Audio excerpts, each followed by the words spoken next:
as Your Highness just said, that in 2020, the Communist Party already make a huge success in helping its people eliminate poverty. Also, it helps the country to navigate its people throughout the pandemic while achieve the positive GDP growth. So the CPC is continually using its people-centered policy, so towards its people and towards governing this country. So how do you comment on this people-centered policy, and how do you think is CPC's role in the development of China? You see, the CPC is a unique model. Until now, we were told that the best way of societies improving themselves is the Western system of democracy. And we were told that that is the best way of progress of a society. But what the CPC has done is that it has brought this alternate model, and they have actually beaten all Western democracies in the way they have brought up merit in the society. You see, what is remarkable, a society succeeds if that society has systems which bring two things forward: meritocracy and accountability. Accountability of the ruling elite, which means a transparent system, which is very important for progress, and secondly, which brings up merit in a society. So until now, the feeling was that democracy is electoral democracy is the best way where you get merit, leadership based on merit, and then hold that leadership accountable. But what CPC has done is that without that electoral democracy, it has actually achieved that and much better. What I saw in China when I visited the Communist Party headquarters and when they gave us briefings, their system of sifting talent and then grooming it and bringing it up, for me, is probably more remarkable than any democratic electoral democracy does not bring up that sort of meritocracy or can hold people accountable. And third thing is that it's a very flexible system. You know, when they want to change something, that system allows them to bring a change. In our society, for instance, in Pakistan, even in Western democracies, it's very difficult to bring change in a system because you're stuck in so many regulations, and democracy straitjackets you. So you cannot always do what is the best for the society because of all the impediments in our system. Whereas I find that in the greatness of the way China has improved so quickly is because they make changes very quickly. They feel that something is not working, they change it. The system allows them to change. And fourthly, of course, the long-term planning. They plan so far ahead. Sometimes in a democracy, in an electoral democracy, you only look for the next 5 years, and it contradicts long-term planning. Hi, Prime Minister. Very grateful. Thank you for hosting this meeting online on Ocean from China Daily.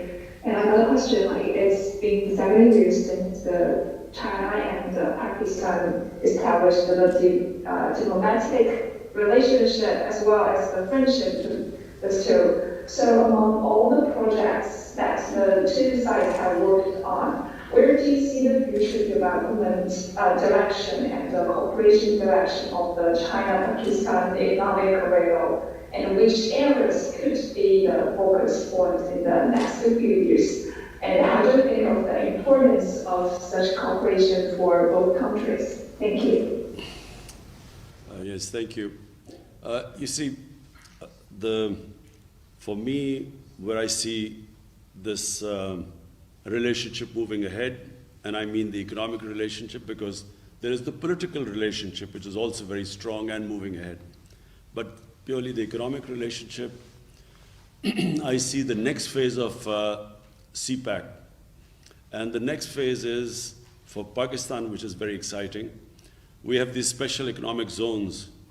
And we hope that with we hope to attract Chinese industry into these special economic zones by giving them incentives, because in Pakistan, the labor is much cheaper than in China, so we hope to attract that industry, which will benefit from our cheaper labor. And secondly, where we really want help from China, and we're already working on it, is agriculture. Because in China, the productivity, your agricultural productivity is much higher than Pakistan. Pakistan is basically an agricultural country. And we haven't really concentrated so much on our agriculture to improve our productivity. So this is the second phase, because almost half our population lives off agriculture. And therefore, we hope that we can really benefit from the latest techniques in agriculture from China. So, Your Highness, my second question is related to the first one. I think you just made a great insight about the Communist Party's way of socialism democracy and also the Western-style electoral democracy. So my second question is, how do you view the leadership style of Xi Jinping as the core of the CPC party? What kind of image do you think he creates on the international stage? You see, President Xi Jinping, when I spoke to him, and Premier Li, what struck me was that the process which they have come through to become the Prime Minister and the President, they started work 30 years ago, and they started working right from the canton, the real village level. And from there, they worked all the way up. They went through all the processes. So really, it's that long struggle which is what makes a leader. And that sort of process is not prevalent in most of the countries that claim to have electoral democracy. You do not have that sort of process. So you look at the American president, he does not go through that sort of rigorous training for leadership like President Xi Jinping and Premier Li, and the way they work themselves up and the experience they got all the way from village and then to the province and higher levels. So when they get to the top, they are experienced. They completely understand the system. They understand how people live at the bottom, and which is why they have been able to, create this wonder of bringing so many millions of people out of poverty. So this is something quite unique for China. You do not see that in any other democratic system. I think, leave alone the rivalry now between America and China, this economic rivalry. But I can tell you that the world, no matter whatever they think of China, because there's a fear of China's economic dominance now. But apart from that, everyone has to admire what President Xi Jinping has done. His achievements, you see, leaders' achievements speak for themselves. And that's what President Xi Jinping has proved to the world. Your Excellency, how do you comment on the aid programs provided by China to Pakistan, including vaccine, infrastructure, vocational training, and in other social livelihood sectors? I think, first of all, the way China dealt with COVID was unique. I mean, considering that this pandemic started in China, the way China coped with it, and then when you look at the rest of the world, China really stands out in the way they dealt with this pandemic. And we are very thankful to China because, the way they helped us, the way they donated the vaccine to us. And really, Pakistan is after China, Pakistan is one of those countries which has actually done very well in the way that we dealt with the pandemic, the way which we coped with it. So Pakistan stands out, in this whole region. And one of the reasons is that China provided us the vaccine very early on, and where we immediately vaccinated the health workers. The first thing we did was vaccinate the health workers, and then went for the vulnerable groups. So, you know, the people who were most at risk and we were all worried about were the health workers, because, you know, they had to deal with the patients. And so we were always worried that, you know, if they became demoralized, then, you know, our health system would fail. So when we were able to, thanks to China, we were able to vaccinate them, that gave us a lot of confidence. My name is Liu Xin. It's a great pleasure to be able to talk to you, even via Zoom, on this very prosperous occasion when China is celebrating the 100th anniversary of the founding of the CPC. But this year is also a very special year for China and Pakistan, as both countries are celebrating 70 years of diplomatic relations, 70 years of friendship. So I'd like to ask you, based on what you just talked about the uniqueness of the Chinese system and the kind of strong relationship that Pakistan has fostered with China, what do you think the 70 years of friendship between China and Pakistan means for the region and for the world? And where do you see relations going further? How to deepen these already very strong ties? Thank you very much. Thank you. Well, firstly, let me just talk about Pakistan and China first, and then the region. For Pakistan, there was always a very special relationship with China, although our relationship started 70 years ago. But, you know, China, whenever Pakistan was in trouble, whenever I'm in trouble politically, internationally, when we had conflicts with our neighbor, China always stood with us. So the people of China have a special place in the hearts of people of Pakistan. Because everyone here remembers, you know, you only remember a friend who stands with you in your difficult times. In good times, everyone stands with you. But in your difficult, tough times, bad times, you remember those people who stood by you. That's why you will find that in Pakistan, people always have a special fondness for people of China. So this relationship has only got stronger. Even now, politically, you know, on the international forums, Pakistan and China always stand together. And now, when you talk about the region, there's this strange great power rivalry taking place. You know, you see the United States and the United States being wary of China, and you know, I don't need to say all this is now public knowledge. You know, the way China and the United States are sort of looking at each other. So it creates problem, because what United States is doing is it's formed this regional alliance called the Quad, which is US, India, and then, you know, a couple of other countries.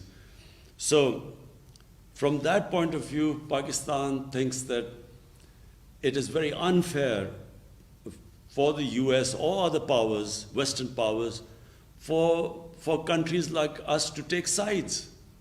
Why do we have to take sides? We should have good relationship with everyone. And, you know, it's not going to happen that if there's pressure put on Pakistan to change its relationship or downgrade its relationship with China. It won't happen, because the relationship between Pakistan and China is very deep. And it's not just the governments, it's a people-to-people relationship. So to sum up, whatever will happen, our relationship between the two countries, no matter what pressure is put on us, is not going to change. How do you deepen these already very strong ties, Your Excellency? Number one is trade. You know, the CPEC is it's right in front of you, it's something. It's the biggest thing happening in Pakistan. For us, this is where we think our economic future is moving towards. So this is a big economic feature in Pakistan. And then there's the political relationship. And political relationship has got stronger. And it's got stronger because whatever happens in every international forum, Pakistan and China stand together. Mr. Prime Minister, my second question is about Olympic Games. Beijing will host the 2022 Olympic and Paralympic Winter Games next year. So, Your Excellency, how do you comment on China's efforts to host the Games, and what are your expectations for the Games? Well, I watched on television, of course, the Olympics in China. And you always find that a country that is on the ascendancy, its sports also follows in the same direction. It also, in sporting, I mean, China, if you look back, China's performance 30 years ago, and now you compare now in Olympics, China is now the emerging power in sports as well. So the two go together because all the skills, the institutionalization that goes into a nation building and a nation moving forward are exactly the same in which a nation's sports move forward. Because you compete internationally in sports, the better you become, the better your institutions become, which can sift talent and bring merit on the top. So a small country like New Zealand just now, I know you don't play cricket in China, but a country of 5 million people has just won the Cricket World Championship from India, which has 1.3 billion people. And 5 million people, a country of 5 million people has actually won a championship against them because they have a very good system of sifting, bringing up talent and polishing it. So countries clearly which institutionalize better, they move upwards because the system of polishing the talent in the country is better than the others. What about China's efforts to prepare for this game, especially in this difficult time of COVID-19? Well, we are just watching in Japan also they're having problems of hosting Olympics. And there's a lot of problem because of COVID. The answer is I don't know really because we do not know the trajectory of the COVID situation. You think that you now got under control and then you have some Delta variant coming in and then again people get worried. So it's world is coming to terms with this disease, this pandemic. So we're not in a position right now to make very firm calculations and decisions about the future right now. So the answer is I don't know. Good wishes are due to China. Yes, we wish them all the best. Your excellency मैं ये पूछना चाहूँगा कि चीन की जानिब से Sinkiang में जो मुख्तलिफ इक़दाम उठाए जा रहे हैं उससे अमरीका और चंद दीगर मगरबी ममालिक की जानिब से नस्ल कुशी करार दिया जा रहा है और अभी G7 का जो समिट हुआ था उसका एलामिया जारी किया गया 13 जून को उसमें हांगकांग, सिंकियांग और चंद दीगर जो चीन के इक़दाम हैं उस पर बेबुनियाद तनकीद की गई है तो आपकी इस बारे में क्या राय है? You see, first of all, our interaction with the Chinese officials, that version of what is happening in Xinjiang is completely different to the version of what we hear from the Western media and the Western governments. So, because we have a very strong relationship with China, and because we have a relationship based on trust, so we actually accept the Chinese version. You know, what they say about, their programs in Xinjiang, so we accept it. The second point is that we find it a little bit hypocritical when there are much worse human rights issues in the world which get no attention. For instance, in Kashmir. Kashmir is a huge human rights problem. There are about 9 million, 8 million Kashmiris which are basically have been put into an open prison until recently, it's a police state where there are extrajudicial killings, there's imprisonment, there's arbitrary arrests and a ban on media, and yet there is hardly any adverse comment in the Western media. 100,000 Kashmiris have died in the last 30 years for freedom struggle. It's a disputed territory. Yet you do hardly get any coverage in the Western media, and we hear about Xinjiang and Hong Kong, which is a bit hypocritical. दूसरा सवाल मैं पूछना चाहूँगा vaccination के हवाले से। खुशाइन बात यह है कि पाकिस्तान में हुकूमत की जानिब से वैक्सीनेशन का आगाज़ किया गया और लोग जौक दर जौक इसमें हिस्सा ले रहे हैं, और ख़ास तौर पर चीनी वैक्सीन्स साइनोफार्म, साइनोवैक और कैंसाइनो लगाई जा रही है। इस दौरान वबाई सूरत-हाल के दौरान जो चीन और पाकिस्तान का ताउन रहा और अब भी जारी है, उस हवाले से आपकी राय जानना चाहेंगे। China helped us in the beginning, and because of that we were able to vaccinate our health workers and the vulnerable sections, the senior sections of the society. And even now we have a very close collaboration going on with China. We are expecting another consignment coming soon. And so today we are expecting a consignment. And it is one reason that we have really been able to cope with this pandemic compared to all our neighbors. Yeah, this is the CMT family conference. So the previous reporters has already asked questions that I want to ask. So I want to ask a follow-up question regarding Xinjiang. We noticed that recently some Western media criticized you only because you didn't criticize China's policy in Xinjiang. So some media even said that this should how China fights silence over Uyghurs. So what's your response to these voices? So I just answered this question, which I think it's, we have, with our interactions with the Chinese government, the Chinese version is completely different to the version which we hear from the Western media and the Western government. So because of our close proximity and relationship to China, we actually accept the Chinese version. And I again repeat, we find it very hypocritical that while the Uyghurs' situation is highlighted so much, and Hong Kong, on the other hand, Kashmir, which is a disputed territory between Pakistan and India, and the United Nations Security Council resolutions, which gave the Kashmiris the right to choose their own destiny through a plebiscite, yet there's hardly any mention of Kashmir, where 100,000 of Kashmiris have died. So this is what we find in Pakistan very hypocritical. Now we notice that some people claim that a closer Pakistan-China relations will intensify conflict in the region because of India. So what's your comment? Pakistan and China were always close, but I think this idea that India is supposed to counterbalance China for the Western world, I think this is going to be very detrimental for China. For India, not for China. China is too strong. The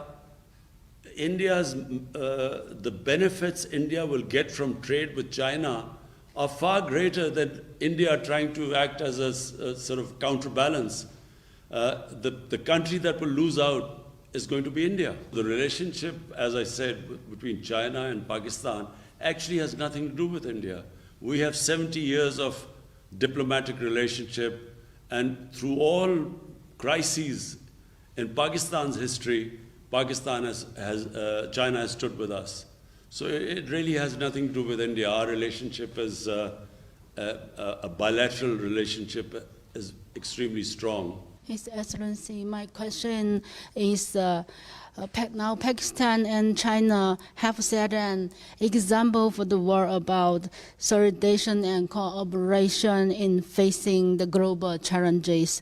And how do you think the importance of building a closer China-Pakistan community of shared destiny and shared future for mankind?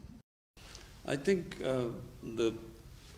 what I experienced when I went to, on the invitation of President Xi Jinping, what I noticed was the amount of work China is now doing in terms of improving the environment, fighting global warming. The awareness in China, in fact, President Xi Jinping hosted a program now I forget what city is, a special city which is just built. It's an environmentally green city, specifically built, which we were invited to. I don't remember the name of the city, but we went there, and everything there is environmentally friendly. So China is making great strides towards that. And I think the future of mankind, the biggest threat mankind faces is through this climate change, global warming.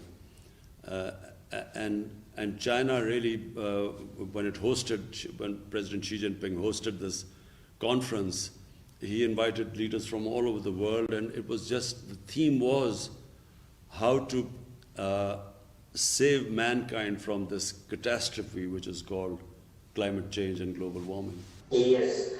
Thank you so much, Excellency, for giving us this opportunity, and it's really great honor for us.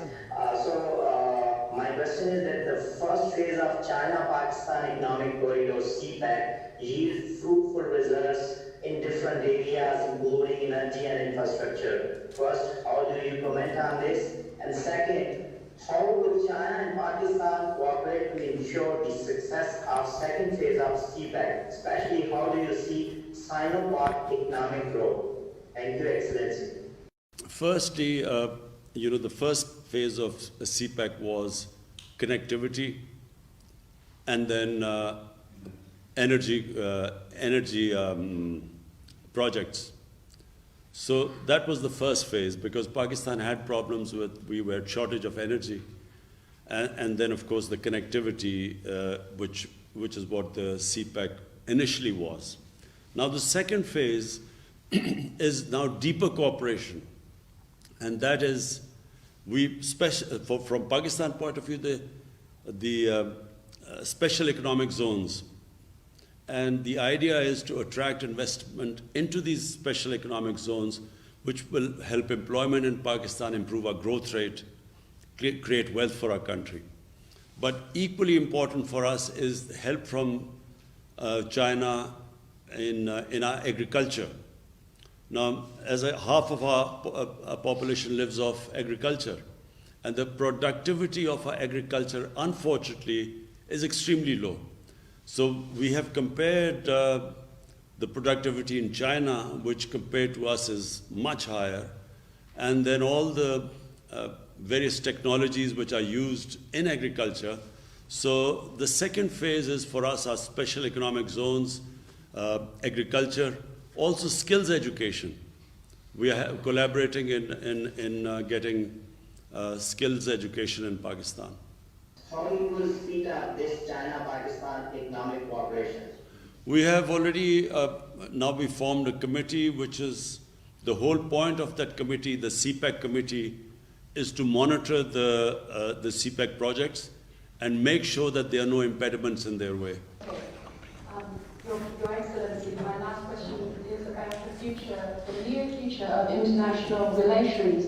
As we're seeing with the new US administration, there seems to be the talk of alliance of like-minded countries to counter some kind of a, other system or country.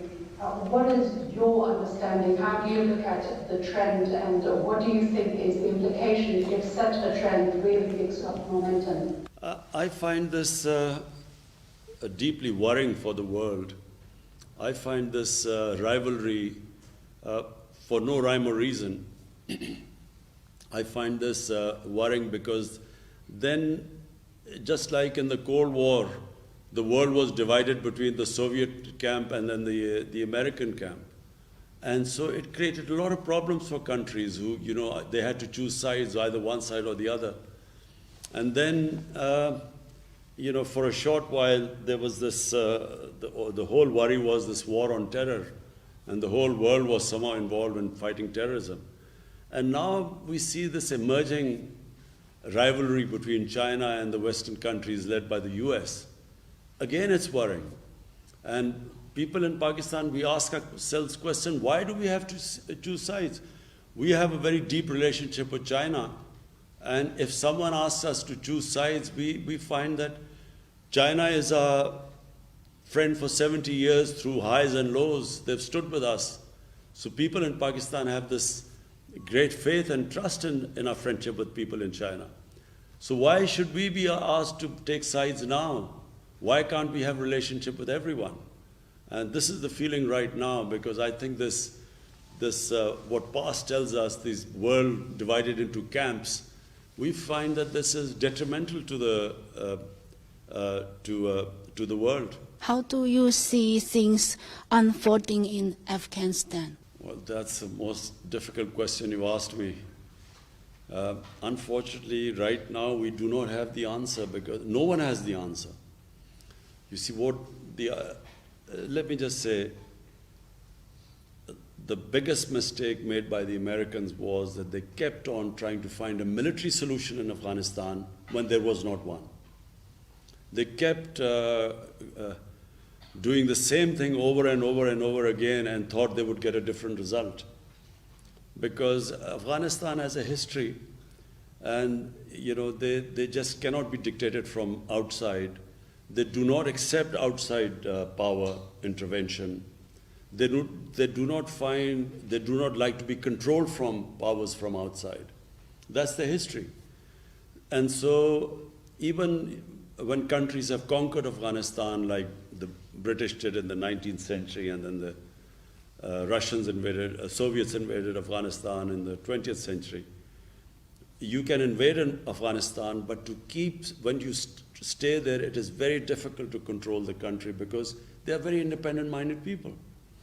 So this war in Afghanistan went on too long. It has created deep divisions in the Afghan society. When a war goes on for that long, when on both sides people have died, families have suffered, to bring them back together is not very easy. It takes time.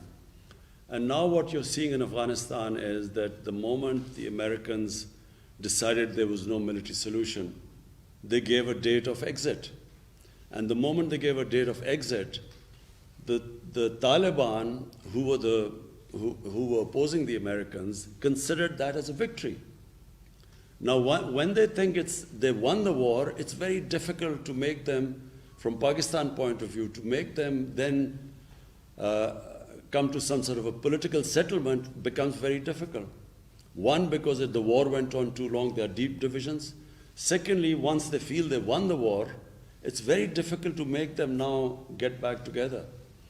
And so the worrying thing for Pakistan is that if Afghanistan has a civil war there, just like it had civil war after the Soviets left in 1989, then the consequences will be, after Afghanistan, the country that will suffer the most is going to be Pakistan.